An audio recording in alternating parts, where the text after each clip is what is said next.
Hello everyone, welcome to பிரம்மி kitchen. இன்றைக்கி அதிரசம் எண்ணெயில் போட்டால் பிரிஞ்சு போகாமையும் ஹார்டாகாமையும் இருக்கிறதுக்கு ஒரு சின்ன 2-3 டிப்ஸோட எப்படி செய்கிறதுன்னு பார்க்கலாம் வாங்க. இதுக்கு நான் மாவு பச்சரிசி 2 கிளாஸ் நல்லா குவிச்சு எடுத்திருக்கேன். இதை ஒரு 2-3 தடவை நல்லா கழுவிக்கணும். அப்புறம் ஒரு 1 மணி நேரம் ஊற வச்சிடலாம். ஊற வச்ச அரிசியை நான் இப்படி ஒரு வடிகட்டியில் நல்லா வடிகட்டி வச்சுருக்கேன். காட்டன் துணி இருந்துச்சுன்னா அதில் போட்டு ஒரு 10 நிமிஷம் பரப்பி விட்டால் கூட தண்ணி இழுத்துரும். அரிசி கையில் எடுத்தால் ஒட்டாமல் விழுகணும். இந்த பக்குவத்தில் நம்ம மிக்ஸி ஜாரில் போட்டு நல்லா பவுட்ரு பண்ணி எடுத்துக்கலாம். ஒரு 30 செகண்ட் விட்டு எடுத்துக்கலாம். பவுட்ரு பண்ணியாச்சு பாருங்கள். ரொம்ப நைஸாக இருக்கக்கூடாது, கொஞ்சம் பருப்பருன்னு இருக்கணும். அதனால் ஜல்லடையில் நைஸ் ஜல்லடையை விட கொஞ்சம் ஓட்டை பெருசாக இருக்கிற ஜல்லடையில் எடுத்து ஜலிச்சிங்கன்னா சரியாக இருக்கும். இந்த அளவுக்கு பருப்பருன்னு இருந்தால் போதும். இப்போ இது ஒரு பாத்திரத்துக்கு மாற்றிடலாம். எப்போவும் அதிரசத்துக்கு 1க்கு 3/4 பங்கு ஸ்வீட்டுங்கிறது கரெக்டாக இருக்கும். நான் 2 கிளாஸ் அரிசி எடுத்துருக்கிறதுனால 1.5 கிளாஸ் வெல்லம் எடுத்துக்கிறேன். வெல்லத்தை நல்லா பொடியாக தட்டி எடுத்துக்கணும். இதுக்கு 1/4 கிளாஸ் தண்ணி போதும். இதை அடுப்பில் வச்சு நல்லா கரைச்சி எடுத்துக்கலாம். இதில் ஏதாவது மண் தூசி ஏதாவது இருக்கும். அதுக்காக நல்லா கரைச்சதுக்கு பின்னால் வேற ஒரு பாத்திரத்துக்கு வடிகட்டி எடுத்துக்கிறேன். வெல்லம் பாகு பதம் பார்க்குறதுக்கு முன்னாலேயே இப்படி வடித்து எடுத்துக்கணும். 1-2 குப்பை இருக்கிறதும் இப்படி தனியாக பிரித்து எடுத்தாச்சு. இப்போ பாருங்கள், பதம் சீக்கிரமாகவே வந்துடும். ஒரு பாத்திரத்தில் தண்ணி எடுத்துக்கணும். தண்ணி எடுத்து அதில் ஊற்றி பார்த்து நம்ம ஒன்றா சேர்க்கும்போது பிரியாமல் வரணும். இன்னும் கொஞ்சம் பதம் வரல. 2வது தடவை தண்ணியில் இன்னும் கொஞ்சம் எடுத்து ஊற்றுறேன். இப்போ பாருங்கள், ஒன்றா சேர்க்கும்போது ஓரளவு பதம் வந்துருச்சு. ரொம்ப பாகு முருக வேண்டாம். இப்போ நம்ம அடுப்பை ஆஃப் பண்ணிடலாம்.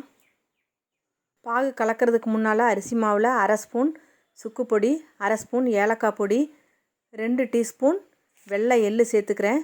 எல்லாம் சேர்ந்து ஒன்றா மிக்ஸ் பண்ணி விட்டுக்கணும். இப்போ பாகு கொஞ்சம் கொஞ்சமாக ஊற்றி மாவை நல்லா கலக்கிக்கலாம். அதிரசம் செய்கிறதுக்கு முதல்ல மாவு பச்சரிசியாக வாங்கிக்கணும். 2வது நம்ம பாகு எடுக்கும்போது தண்ணி குறைவாக சேர்த்திக்கணும். அதாவது 1/4 டம்ளர் இல்லாட்டி அதுக்கும் கம்மியாக தான் சேர்த்துக்கணும். பாகு பதம் செக் பண்ணும்போது ரொம்ப முருகக்கூடாது. முருகலாக இருந்தால் அதிரசம் கெட்டி ஆயிரும். 3வதாக நம்ம அதிரச மாவு மிக்ஸ் பண்ணும்போது தண்ணி கொஞ்சம் அதிகமாயிட்டா கொஞ்சம் நேரம் நம்ம ஃப்ரிட்ஜில் வச்சுருந்து எடுத்து செஞ்சோம்னா சரியாக வந்துடும். இதோட நான் 1 ஸ்பூன் நெய் சேர்த்துக்கிறேன். இப்போது மாவு பார்த்திங்கனாக்கா கொஞ்சம் லூஸாக இருக்கும். நம்ம ஒரு நாள் கழிஞ்சு பார்க்கும்போது அதுக்குள்ளே நல்லா கெட்டி ஆயிரும். மாவோட பதம் ரொம்ப கெட்டியாக இருந்ததுன்னா 2 டீஸ்பூன் வெதுவெதுப்பான தண்ணியை நல்லா தெளித்து பிணைஞ்சு அதையை சரி பண்ணிக்கலாம். நெய் சேர்த்து நல்லா மிக்ஸ் பண்ணிவிட்டு ஒரு மூடி போட்டு ஒரு நாள் அப்படியே வச்சிடலாம். இப்போ நெக்ஸ்ட் டே ஓப்பன் பண்ணி பார்க்கலாம். பாருங்கள், நேற்று பார்த்த அளவு கொஞ்சம் லூஸாக இல்லை, கொஞ்சம் நல்லாவே கெட்டியாகி வந்திருக்கு. கையில் கொஞ்சமாக எண்ணெய் தேய்ச்சி இது சின்ன உருண்டையாக பண்ணி எடுத்துக்கலாம். நான் எல்லாமே ஒரே ஷேப் வரணுங்கிறதுக்காக ஒரு சின்ன கப் எடுத்து கமுத்தி அதில் ஒரு பேப்பர் வச்சு கொஞ்சமாக எண்ணெய் ஊற்றி இதில் தட்டி எடுத்துக்கிறேன். பிளாஸ்டிக் சீட்டில் தட்டும்போது நமக்கு எடுத்து போடுறதுக்கு கொஞ்சம் ஈஸியாக இருக்கும். அதிரசம் எப்போவுமே ரொம்ப லேசாக தட்டக்கூடாது, கொஞ்சம் திக்காக தட்டி எடுத்துக்கணும். இப்போ பாருங்கள், தட்டியாச்சு. நடுவில் சின்னதாக ஒரு ஓட்டை போட்டுக்கிறேன். ஒரு வாணலியில் எண்ணெய் ஊற்றி எண்ணெய் சூடாகட்டும்.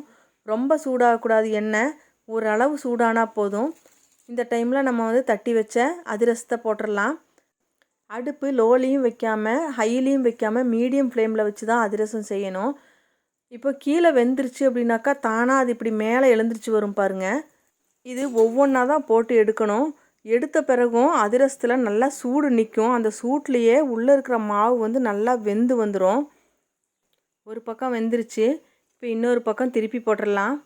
நம்மளோட அதிரசம் ரெடி ஆயிடுச்சு. இதே மாதிரி எல்லா மாவையும் சுட்டு எடுத்துடலாம். எனக்கு 1/2 கிலோ மாவுக்கு 32 பீஸ் வந்துச்சு. பாருங்கள் எவ்வளோ சாஃப்டாக வந்திருக்குன்னு. கண்டிப்பாக நீங்களும் உங்கள் வீட்டில் ட்ரை பண்ணி பாருங்கள். சுவைப்போம், மகிழ்வோம். மீண்டும் ஒரு புது சுவையுடன் சந்திப்போம்.